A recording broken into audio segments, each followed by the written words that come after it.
Hi folks! So here are some verbal instructions that cover this week's reading questions. I wanted to make sure that it was crystal clear because there's a couple of places where you have options, and every time I put options I always get panicky students going, do we have to answer all of them? Even though it clearly says in the thing choose one, or ors. So please get into the habit of actually reading the instructions. We put a lot of effort into our instructions. So as usual, you can put your responses right in this document, and I wanted to make a special note. Like I said in the videos for the slides this week, I split them into 3 this week to try to do it so that students who want to do one question at a time, you can kind of go back and forth. So you can let me know if that works for you or if that doesn't. But anyway, so you have question 1 has its own set of slides, question 2 has its own set of slides, the quiz has its own set of slides. So, and as usual, there's a video for each set of slides. So anyway, I'm trying things out. So for, put your name here. It's really helpful for me because when I get the documents through Leia, I only see the last name, and all my lists are in order by first name because I like getting to know people's first names. So please put your name, your full name, because that way it matches with my stuff. So there's a link here to a webpage with information about Haudenosaunee culture from their point of view. So there are a couple of ways you can explore this page. So one option is to, when you get to that website here, look, I'll show you. When you get to this website, you see that you can hover here over culture and history, and then it pulls, there's a little pull down menu. You can go and select the things you want to look at. So that's, one way to explore. Or you can, stay on this page and scroll down a little bit, and you have some things here that you can click on. So if you're interested in trade or housing or medicine or family structure, whatever. All right. So you're going to explore that in one of these 2 ways, or a mix of both, whatever is of interest to you. And I'd like you to look at 4 different aspects of Haudenosaunee culture. So all those things we looked at: family structure, medicine. You pick 4 that you're interested in, and look at them. None of them are very long, so just look through them. You can look at more if you want, obviously.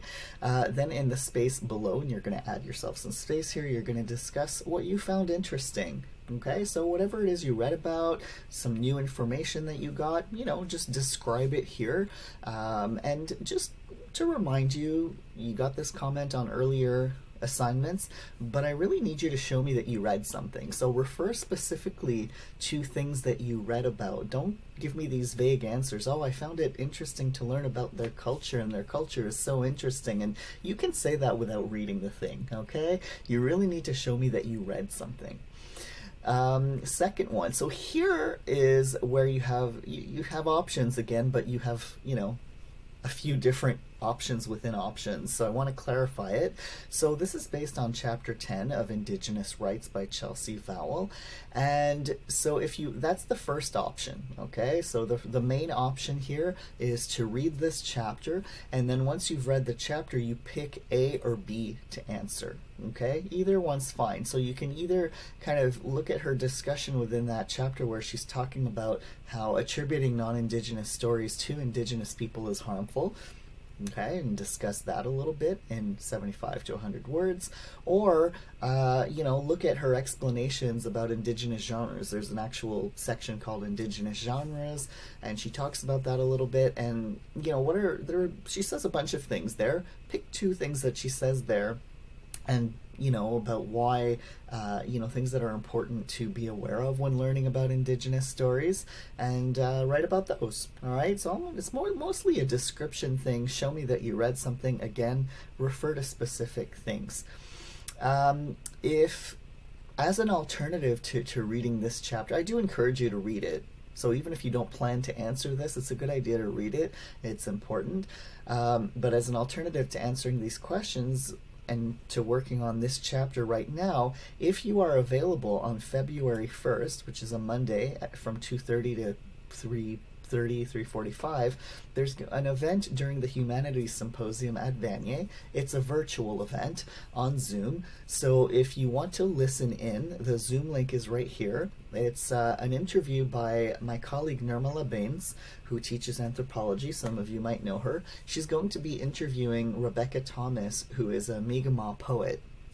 And that actually kind of fits in nicely with the idea of storytelling anyway. So you can still look at the slides on this topic to get some insight, maybe before you go to this. So as an option, then you would attend the talk, and then instead of answering one of these two questions, in the same amount of words, you would describe one or two things that you learned during the event. So one or two, you can go into depth in one thing, or you can pick two things and go into a bit less depth. That's up to you. So here's the Zoom link. Usually for these things, they don't wind up asking for a passcode, but you have it there just in case. Okay, so your two main options for question 2, just to clarify before I get 20 million panicked Mayos, yeah, 20 million, and there's only like 25 of you. Huh. Your two options are to work on Chapter 10 of Indigenous Rights or to attend Rebecca Thomas's talk. So if you have a class during that talk, don't write to me panicking like, I'm not available, I can't go, am I going to fail the class and ruin my life? No, because you have another option. Okay, so Chapter 10 of Indigenous Rights or the Rebecca Thomas talk. And if you're doing Indigenous Rights, then within that you have a choice of 2 questions. You pick one, okay? Pick one. It's in bold right here. You don't have to answer both. So just scrolling down through the next page, here I want to start working on this. I wasn't too picky in the beginning, but I have to start bringing this stuff up. A lot of students plagiarize, but not on purpose. So be careful of that. Now, in a small assignment like this, where I'm directly asking you, refer to this chapter in Chelsea Vowell, it's not an essay. I'm not asking you for citations like APA style, unless you're quoting. In something of this length, you really should not be quoting. You should be putting things in your own words. And if I see things that look too much like the original, I'm not going to fail you right now, but I will let you know that you have to work on this. And over the course of the semester, the penalties will get steeper because you really need to know how to not plagiarize. So paraphrase as best as you can, and if you're confused on how to do that, we can talk about that. Let me know. I will give you some resources.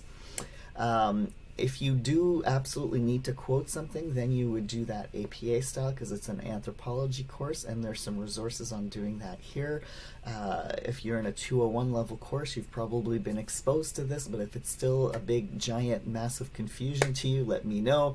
If you're taking this course as a complimentary, you're in a program where they use MLA, that's okay too. Okay? And finally here for question 3, you have another vocabulary quiz as every week. Some of the things from previous weeks come back, and we're starting to kind of work on refreshing that. And there's a few new things from this week. There's a video that goes along with this, and a set of slides. They're labeled Part 3 Vocabulary, so you can have a look at that and then go do this quiz. And starting this week, so I wasn't as picky the first couple of weeks, but starting week 3, late assignments will receive a penalty of 2% per day, up to 7 days late. So that means after 7 days, I won't be accepting assignments because I wind up week 10 marking stuff from week 2, and I've moved on, and you're not going to get a good mark because I'm going to be like, what is this? It's the reality. I'm sorry. But if you need an extension, I'm very generous with extensions, and I'm trying to teach you to be responsible in that when you can't meet your obligations, you show respect to people towards whom you have an obligation, and you let them know, and you make an arrangement.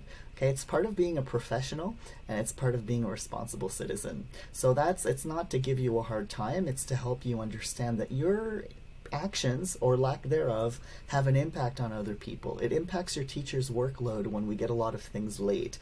So in the workplace, if you hand something in later than when you're supposed to give it to somebody, and they're planning their work around getting that from you, it impacts them. So for me, it's that's what I try to do with this late penalty, is to sensitize people to this and saying, you know what, if you ask me before, more than 24 hours before something's due, I don't have a problem giving extensions, okay? And if you start to abuse that and it's a pattern, then we'll talk. Okay? So any questions? Let me know.